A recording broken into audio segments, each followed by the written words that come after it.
우리 같이 인사합니다. 잘 오셨습니다. 오늘도 은혜 많이 받읍시다. 할렐루야. 좋은 한 주간 되시기를 주의 이름으로 축원합니다. 오늘은 설교의 제목이 세상에 이런 일이, 참 살다 보면 세상에 이런 일도 다 있어요. 멋져 불죠? 여러분, 2002년도 월드컵 경기를 기억한가 모르겠어요. 저는 너무 생생하게 기억해요. 일부러 빨간 티셔츠 입고 가서 응원하러 가서 비싼 티켓 사가지고 응원했던 그런 경험도 있어요. 그때 우리나라의 목표와 소원이 뭐냐면은 16강 한번 들어보는 게 소원이었어요. 근데 16강에 들었어요. 그래도 아직 히든키는 배가 고프대. 그것으로 만족 못한대. 더 먹어야 되겠고 더 올라가야 되겠다고. 그래서 8강에 올라가기 위해서 이탈리아란 나라하고 게임을 하는데, 지금도 기억이 나요. 안정환 선수의 멋진 헤딩골로 이탈리아를 눌렀다니까요. 월드컵 챔피언을 했던 그 이탈리아를. 그래서 드디어 8강에 올라가서 이제 4강에 이제 또 올라가려고 하는데 스페인하고 또 붙었어요. 그때 그냥 화장실에 가서도 대한민국 하면 안에서 막 짝짝짝짝짝짝 이랬대요. 어디에서나 막 온 국민들이 그렇게 열광하고 하나 됐어요. 그 4강에 올라가기 위해서 8강에서 스페인이라는 또 강국에 붙었잖아요. 스페인도 올림픽 챔피언을 했던 그런 하나의 그 막강한 나라 아닙니까? 그런데 그 나라하고 마지막 승부차기에서 홍명보라는 선수가 멋지게 또 골을 성공시켜서 4강에 올라간 거 아닙니까? 살다 보면 그럴 때도 있어요. 세상에 이런 일이 다 있어요. 여기 우리 성도님 집에서 서빙하고 식당에 근무하는 어떤 집사님이 계시는데, 그분이 안 보여서 왜 안 보이냐 했더니 로또 복권 당첨됐대요. 27억밖에 안 받았대요. 그래가지고 뭐 언니가 목회하는데 언니 형부 뭐 교회를 갔다가 어려움을 다 해결하고 지금은 뭐 편의점 사장님이 됐대요. 세상에 이런 일이, 살다 보면 다 그런저런 일도 다 생기고 참 꿈꾸는 것 같은 그런 일들도 없잖아 있어요. 제가 왜 이 말씀 드리느냐, 오늘 이스라엘 백성들을 보면은 이스라엘 백성들은 한마디로 고난받기 위해서 태어난 민족 같아. 아니, 사랑받기 위해서 태어나야지, 행복하기 위해서 태어나야지, 고난받기 위해서 태어났어요. 말할 수 없는 이스라엘 백성들이 애굽의 종살이를 지긋지긋하게 430년 했잖아요. 바벨론의 포로 생활을 70년 했잖아요. 남의 나라 끌려가서, 우리나라에서 36년 동안 식민지 할 때도 얼마나 힘들었는데 남의 나라까지 끌려가서 70년 포로 생활하니까 얼마나 힘들고 어려운지. 그래서 한번 사진을 한번 보시면은요, 포로 생활의 모습이에요. 사람이 아니에요. 짐승같이 일방적으로 뭐 인권이 없어요, 소유가 없어요, 자유가 없어요. 이런 고통스러운 세월을 갖다가 이스라엘 하나님의 백성들이 믿지 않는 바벨론에 끌려가서 이 고생을 다 하는 모습을 봐요. 그런데 그때 당시의 상황을 봐서는 자기 힘으로는 도저히 해방될 수가 없고 자유를 얻을 수가 없고 고국에 돌아올 수가 없는 그런 심각한 상황이었어요. 근데 짱 하고 새로운 사람이 나타났는데, 그가 누구냐면은 이 고레스라는 왕이에요.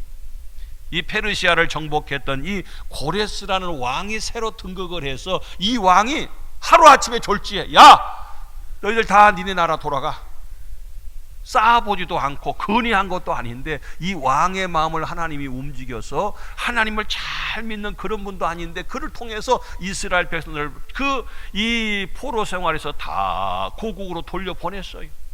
아니, 이런 일이 세상에 살다 보니까 이 비극적인 이 비참한 삶을 언제나 청산할 수 있을까? 자력으로는 도저히 상상할 수 없는 일인데, 오늘날 하루아침에 왕을 새롭게 세우더니 그 왕이 그 백성들을 해방시켜서 다 돌려보냈단 말이에요.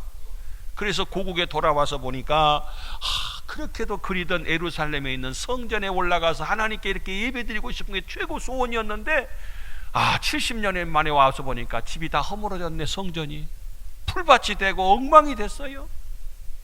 그래서 온 마음을 합해서 먼저 성전을 다시금 리모델링을 했어요. 그리고 예루살렘에 올라가면서 부른 노래가 오늘 시편 126편의 말씀이, 이 1절 보니까 성전에 올라가는 노래인데, 여호와께서 시온의 포로를 돌려보내실 때에 우리는 무엇 같았다 그랬어요? 꿈꾸는 것 같. 이게 그냥 꿈이요 생시요? 이 꿈 아니지? 진짜지? 지금 사실이지? 생시지? 너무 좋으니까 발이 땅에 닿는지 안 닿는지 막 떠다니는지도 모르겠어. 너무 좋아서 지금 그 표현하고 있어요. 그리고 입에는 웃음이 가득하고 우리 혀에는 찬양. 입에는요 막 코미디에 나와서 막 웃겨서 깔깔 웃는 게 아니라 저절로 웃음이 나와. 너무 좋아서 이 속에 막. 그리고 누가 시키지 않아도 입에서는 막 노래가 나와. 이게 가장 즐겁고 좋은 표현이 아니겠어요? 꿈꾸는 것 같았어요. 너무너무 행복하고 너무너무 좋은 그런 모습을 볼 수 있어요. 아니 우리가 어쩌다가 이렇게 자유를 얻었지? 어떻게 하나님의 전에 올라서 예배드리게 됐지? 아무리 생각해도 신통맹통한 거요. 안 그래요? 너무 좋아서. 그래서 웃음이 가득하고 혀에는 찬양이 찼던 그들의 모습을 볼 수가 있어요. 여러분, 우리가 살다 보면 이런저런 일들이 있는데 여러분들에게도 이렇게 꿈꾸는 것 같은 좋은 일만 더 하시기를 주님의 이름으로 축원합니다. 우리나라에도 그런 일이 있었어요. 우리나라에도. 무슨 일이냐? 여러분 잘 아는 것처럼 6.25 때에 우리나라가 북에서 일방적으로 남침을 했잖아요. 1950년 6월 25일 새벽 4시라 그랬나요? 새벽에 주일날 잠자는 틈을 타가지고 막 밀고 내려와가지고 어디까지 밀렸느냐? 저기 낙동강까지 밀렸어요. 마지막 낙동강 전선에서 거기에 이제 무너지면 부산까지 해서 이제 완전히 다 끝나는 거예요. 이제 그때에 긴급하게 트루먼 대통령에 의해서 안보리가 소집이 되잖아요. 유엔에서. 그때에 참 이것도 신통한 것이, 너무 감사한 것이, 그 안보리가 모였을 때에 소련이 그것에 참석했으면 한 군데라도 한 나라도 반대했으면 여기가 유엔군을 파견을 못할 텐데, 아 세상에 그들이 무슨 사유인지 오긴 왔는데 늦게 왔어. 그래서 회의 끝난 다음에 왔어. 그래서 불참했어. 그래서 이 한국이란 나라에 유엔군을 파견하기로 결의가 돼서 이렇게 16개 나라가 우리나라에 유엔군이 우리나라를 돕기 위해서 파견이 됐잖아요. 그때 유엔군 사령관이 메가더 장군이었고, 메가더 장군에 의해서 인천 상륙작전이 감행이 되었고, 그래서 마침내 9.28 수복을 하고 북에까지 밀고 내려갔던 그 사건을 우리 역사를 통해서 잘 알 수 있습니다. 세상에 이런 일이 우리 힘으로 어떻게 그들을 다 먹혔다니까. 일방적으로 그냥 그랬는데 하나님께서 유엔을 통해서 유엔군을 파병을 했어. 작년에 에티오피아를 갔더니, 그리고 금년에 터키를 갔더니 다 우리나라 참전국들이라고 막 우리 한국을 대단히 형제 국가로 막 그렇게 여기고 좋아해요. 예, 그들이 우리나라를 와서 피를 흘려주고 그 많은 대가를 지불해준 형제 나라라는 거예요. 혈맹의 나라라는 거예요. 그들이 와서요. 무슨 얘기냐? 하나님의 은혜로 이렇게 유엔군을 파병해주고, 그래서 마침내 우리나라가 이 정도로 지속될 수 있는 거 하나님 은혜인 줄로 믿습니다. 우리 힘으로 6.25 이긴 게 아니요. 또 뿐만 아니라 일제 36년을 우리가 고통을 겪었어요. 가장 비극적인 장소가 우리 군산이에요. 전국간 도로 신장로 4차선을 제일 처음으로 우리나라에 놔줄 때는요, 저들이 우리 군산 위에서 놔준 게 아니요, 여기서 다 호남 평야에 쌀 수탈해서 가려고 일본 거시기들이 놓은 거예요. 철도도 우리 군산 발전을 위해서 놓은 게 아니요, 다 뺏어가려고 여기저기서 실어 와가지고. 하물며 처녀까지 공출했잖아요. 있는 거 다 공출해서 다 뺏어갔는데 우리가 아무런 것도 뭐 저항도 못하고 일방적으로 뺏기는 삶을 살았던 것이 일제 36년입니다. 그때 당시에 우리나라가 일본을 이길 수 있는 재간이 있나요? 어떻게 자유를 찾고 어떻게 독립을 하고 어떻게 이겨요? 그렇게 독립투사들의 희생이 많이 따랐다고 할지라도 만약 그들을 항거하면 죽는데 일방적으로 뭐 다 뺏어가는 판에 죽이는 건 문제도 안 됐죠. 그들한테 있어서. 그게 우리나라의 역사 아닙니까? 비극적인 역사가 아닙니까? 그래서 그때 당시에 아무리 봐도 그들 이길 재간이 없으니까 친일파라는 게 생겼어요. 친일파가 우리나라 등지고 그들한테 아부해가지고 그들 붙어서, 만약 우리나라가 이렇게 해방될 줄 알았으면 친일파 안 생겼죠. 그들 죽으려고 왜 친일파가 생겼겠어요? 자, 그러는데 1945년 8월 6일 날 사진 한번 보시면요, 히로시마의 원자폭탄, 나가사키에 원자폭탄을 던졌더니 순간적으로 20만 명, 30만 명이 사라졌어요. 도시 전체가 없어졌어요. 거기 따른 후유증이 지금까지 전래되고 있어요. 이런 위력을 가지고. 그랬더니 즉각적으로 1945년 8월 15일 날 천황이 항복을 선언했잖아요. 그리고 2차 대전이 종료가 되고 우리나라가 독립을 해서 자유를 얻게 되는 역사를 우리가 볼 수가 있어요. 이게 어떻게 우리 힘으로 했냐고요. 우리가 어떻게 그들을 이겨서 이길 수가 있냐고요. 하나님께서 이리저리 통해서 항복하게 만들고 우리에게 독립과 자유와 해방을 주신 줄로 믿습니다. 세상에 살다 보면은 이런 일이 있다니까요. 우리 힘이 아니라 정말 하나님의 은총으로. 그래서 그 사건을 보고서 오늘 2절 말씀해 보시면은 이방인들이, 다른 나라 사람들이, 열방에서 다른 나라 사람들이 하는 말이 놀랬어요. 그때의 문 나라 가운데에서 말하기를 여호와께서 그들을 위하여 큰 일을 행하셨다. 야, 이건 우리 힘으로 한 게 아니라 하나님이 우리나라를 위해서 이렇게 큰 일을 해줬다는 거예요. 하나님이 다 역사해 주셨다는 거예요. 큰 대자 이르사자 대사를 행하셨도다. 전에 개역성경에 보면은 그렇게 나와 있어요. 우리 교회도요, 다른 교회에서 볼 때 조금 배 아플란지 모르지만은 이웃 나라, 이웃 교회에서 그래요. 특별히 중동교회만 하나님이 사랑한 것 같다고. 할렐루야! 냅둬요. 배 아프든 말든 하면 더 잘 돼야 돼. 중동교회는 특별히 하나님이 이런 일을 행하시고 저런 일을 행하시고, 아멘. 다른 나라가 그러니까 열방들이 그냥 하나님의 저기는 함께 하셔서 큰 일을 행하셨다고 고백하고 있어요. 우리가 자랑한 것도 아닌데. 그리고 뿐만이 아니라 바로 이 백성이 회한의 눈물을 흘렸어요. 오늘 5절 보니까 눈물을 흘리며 씨를 뿌리는 자는 기쁨으로 거두리로다. 눈물을 흘리며 씨를 뿌렸어요. 저절로 그들이 자유를 얻고 포로에서 돌아오고 그들이 성전에 올라가서 예배드린 게 아니라 얼마나 예루살렘을 사모하고 하나님 앞에 기도하고 성전에 올라가 예배드린 걸 최고의 소원으로 삼았잖아요. 그 눈물 뿌린 그런 기도가 있었어요. 하물며 다니엘은 포로 생활 때에 기도하면 사자굴 속에 넣어서 죽인다고 해도 기도를 포기하지 않고 예루살렘으로 향하는 창문을 열어놓고 하루 3번씩 무릎을 꿇고 하나님 앞에 기도했던 모습을 다니엘 6장 10절에서 볼 수 있어요. 하나님 앞에, 하나님 도와주세요. 하나님 우리나라 구원해 주세요. 예루살렘이 회복되게 하시고 성전이 수축되게 하시고 하나님의 전에 올라가 하나님께 예배드리게 해달라고 울며 씨를 뿌린 거예요. 울면서 기도한 거예요. 여러분, 우리나라 한국 사람들은 대부분 공짜를 좋아한대. 여러분만 빼놓고 공짜를 좋아한대. 그래서 옛날 어르신들 그런 말이 있어요. 공짜면 양잿물도 먹는다고. 잡수지 마세요. 공짜 좋아한대. 어느 비행기를 탔는데 독일 사람, 한국 사람, 이 미국 사람, 일본 사람, 이렇게 세 나라 사람이 탔어요. 일본 사람, 독일 사람, 한국 사람. 근데요, 독일 사람한테 그랬대요. 히틀러가 빨리 비행기에서 뛰어내리라고 명하셨다. 그랬더니 하이 히틀러 하면서 후딱 뛰어내리더래요. 비행기에서.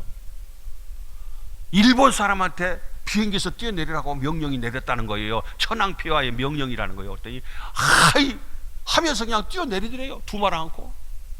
한국 사람한테 저기 대통령께서 뛰어내리라고 명령이 떨어졌대요. 그때 안 뛰어내리더래요. 대통령 명령도 안 때리는 거예요. 근데 뭐라고 하니까 후딱 뛰어내리더래요. 그래서 도대체 뭔 말하니까 이제 뛰어내리냐 했더니 공짜다 그랬더니 막 뛰어내렸대요. 돈 안 내면 된다 그랬더니. 그렇게 공짜를 좋아한대요. 이스라엘 백성들이 지금 이 바벨론에서 자유를 얻게 된 것은 그들이 그냥 공짜로 그렇게 된 게 아니라 눈물을 흘리며 씨를 뿌렸어요.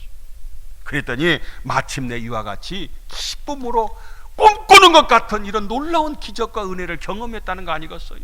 여러분, 하나님 앞에 힘써 간구하고 눈물을 흘리며 씨를 뿌리시기를 주의 이름으로 축원합니다. 그럴 때 하나님께서 꿈꾸는 것 같은 이런 기적과 축복을 주셨어요. 근데요, 이스라엘 백성들만 아니라 우리 중동교회에도 세상에 이런 일이, 요거 방송 다 보셨어요? 우리 중동교회가 세상에 이런 일이 우리 2019년도에 우리 교회가 달려온 길을 한번 좀 보려 그래요. 자, 먼저 잠깐만 넘어가지 않네요. 방송이 어떻게 중단됐어요? 이게 내려졌네요. 네, 됐어요. 이제 됐어요. 아하.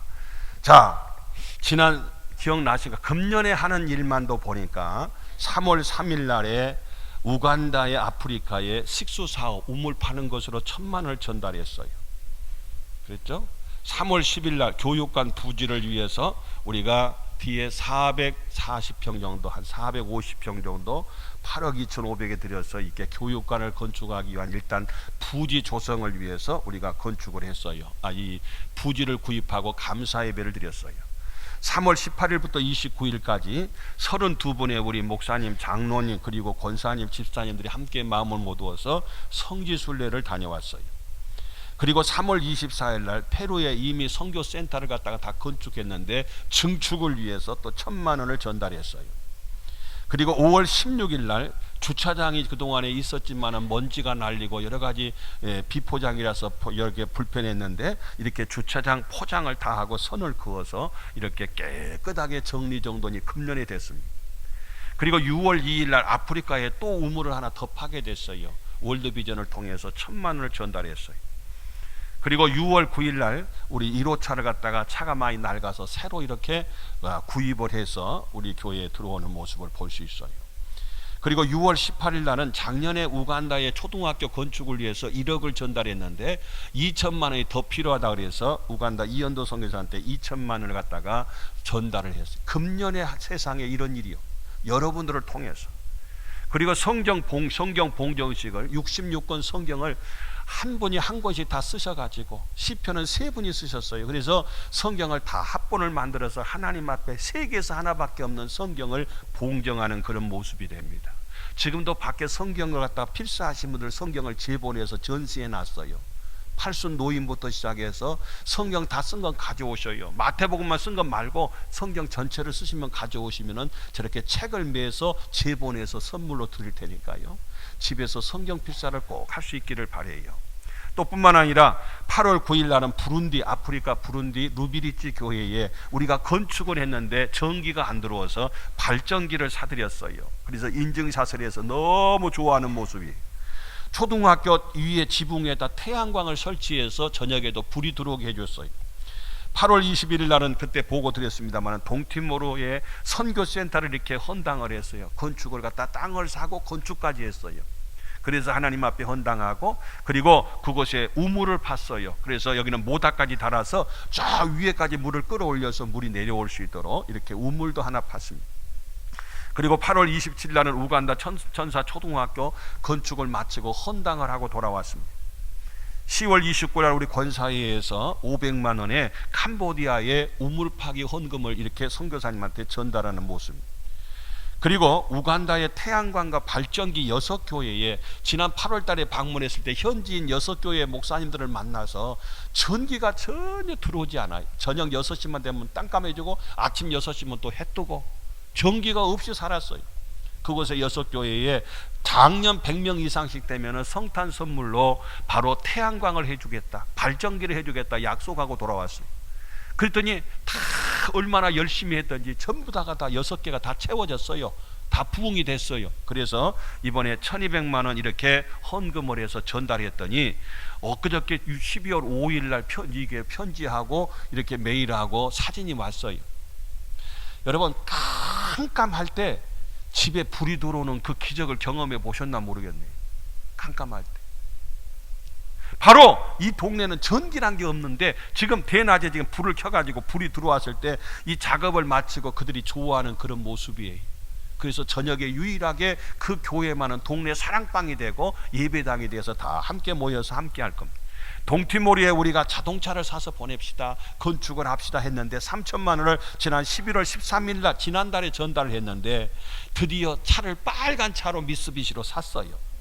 그 마을에 이 차가 들어오니까 동네 사람들이 다 와서 좋아가지고 이렇게 좋은 차가 우리 마을에 들어왔다고 너무 행복해하는 그런 모습을 볼 수 있어요.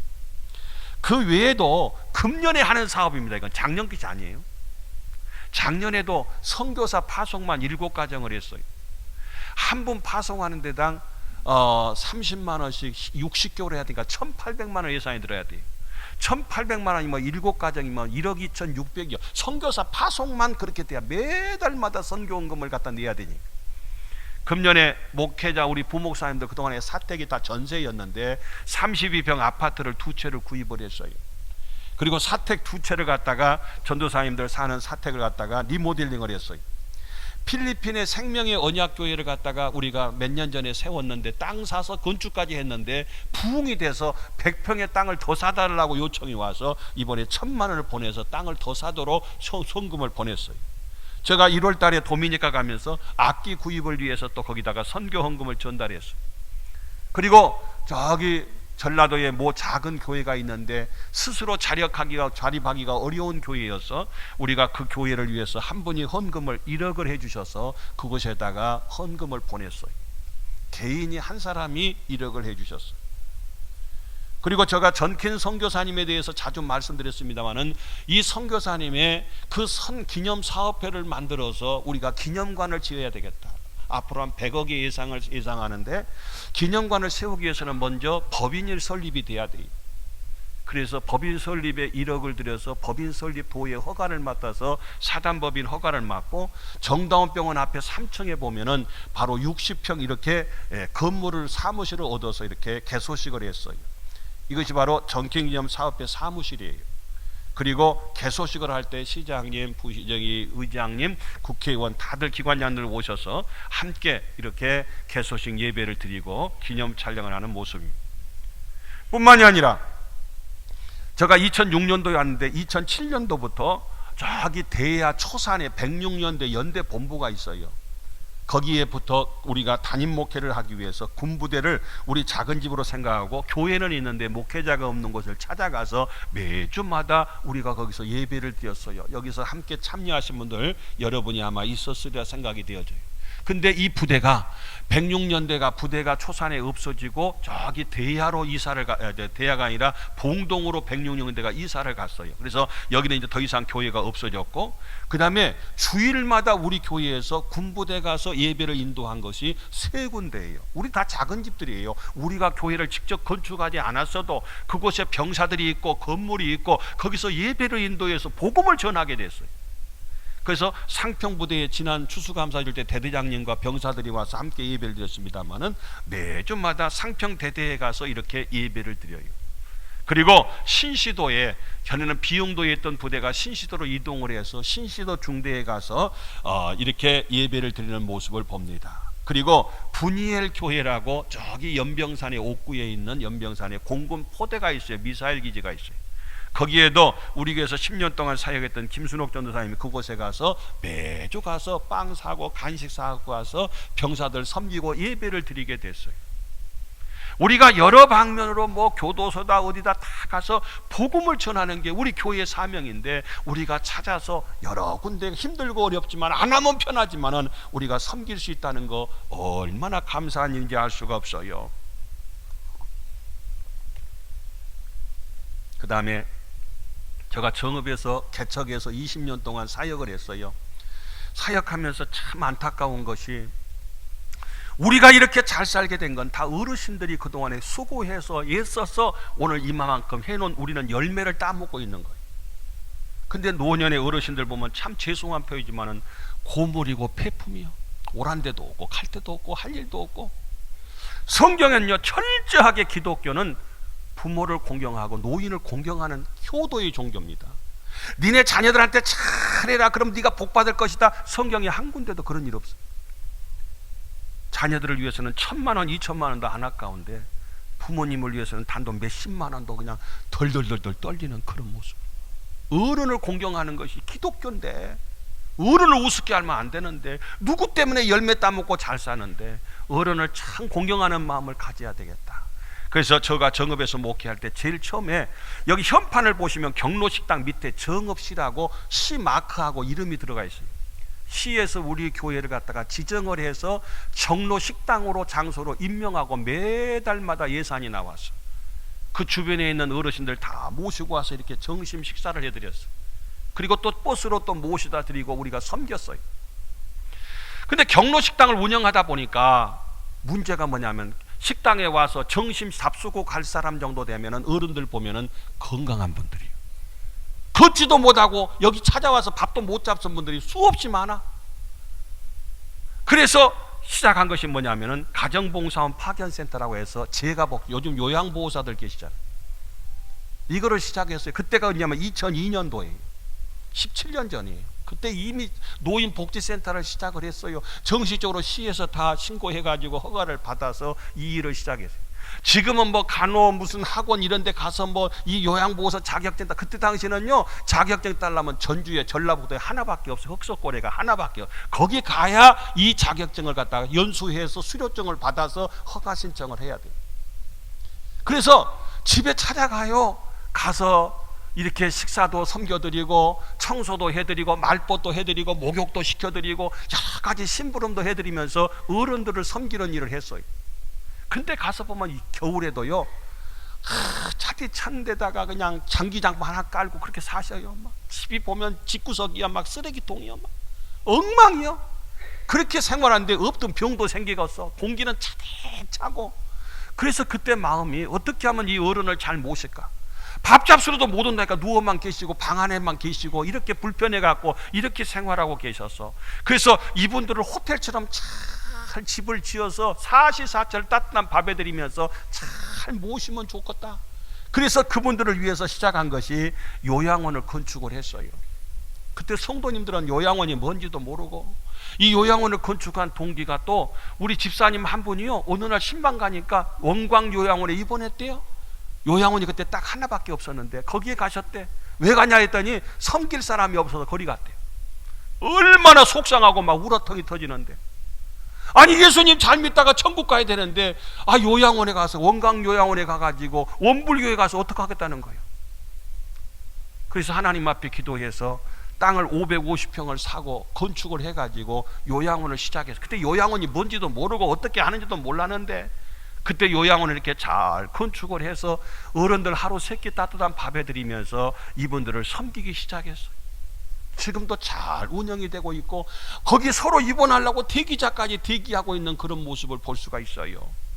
자, 그러는 가운데 오늘날에 심각한 게 뭐냐, 제가 일부러 이 사진을 찍어서 수성동에 있는 모 유치원이 이제 문을 닫고 재가 노인복지센터로 바꿨어요. 주간 보호시설로 바꿨어요. 이제 어린이집은 문 닫을 때가 얼마 안 남았어요. 다 그런 건 아니에요. 유치원도 마찬가지. 얘기들은 안 나는데 뭐 어떻게 해요? 정원을 못 채워서 얘들 쟁탈전이 벌어집니다. 실질적으로 유치원 건물이 지금 현재 노인시설로 바뀌었다니까요. 이게 지금 우리 군산의 현실이라니까요. 그래서 일부러 내가 이름 위에 있는 것은 내가 일부러 흐리게 만들어놨는데 사진을, 지금 이런 심각한 문제고 갈수록 노인은 고령화 시대 되다 보니까 노인들이 가야 할 자리가 얼마나 많이 필요한지 알 수가 없어요. 자, 그래서 너가 어떻게 하면 우리가 이 노인들을 잘 섬길 수 있을까? 그래서 우리 교회는 노인대학을 하잖아요. 경로대학을 하잖아요. 많은 어르신들이 있잖아요. 지금 요양원에 입원 중에 신분만 63명이라니까 13군데 나뉘어져 있다니까요. 제가 1년에 한 번씩밖에 못 가요. 김제, 전주, 익산, 군산만도 얼마나 많이 있는지. 원광요양원에 현재 입원 중인 분만 10명이요. 보현요양원, 보은, 저기 성모, 다 캐톨릭, 저기 불교재단에서 아무것도 없이 그냥 누워서 멍하니 돌아가실 날만 기다리는 거예요. 또 돌아가시기만 바래요. 이게 지금 현재 현실. 복음 들은 거요? 다 까먹어버렸어요. 찬송 한 번 못 듣고. 아니, 잘 믿다가 노년에 가서 자녀들이 이곳에 저곳에 다 흩어져가고 이런 모습 가운데 늘 마음에 거룩한 부담이 있었어요. 근데 우리 교회에서는 이제 교육관에 올인을 해야 돼요. 교육관 건축해야 돼요. 그렇게 또 결의했고, 그래서 땅도 샀고, 우리가 마음을 먹어서 이제 설계자가 선정이 됐고, 이제 설계 들어가면은 내년에는 교육관이 건축될 거예요. 꼭 해야 될 사업이고. 그래서 우리 교회에서는 요양원을 운영할 수 있는 상황이 못 됐어요. 그러던 차에 하나님께서 에덴의 집 요양원이라고 에덴 동산 같이 멋져 불죠? 이렇게 요양원을 하나님께서 우리 교회에 허락해 주셨어요. 할렐루야. 박수로 한번 영광 돌리십시오.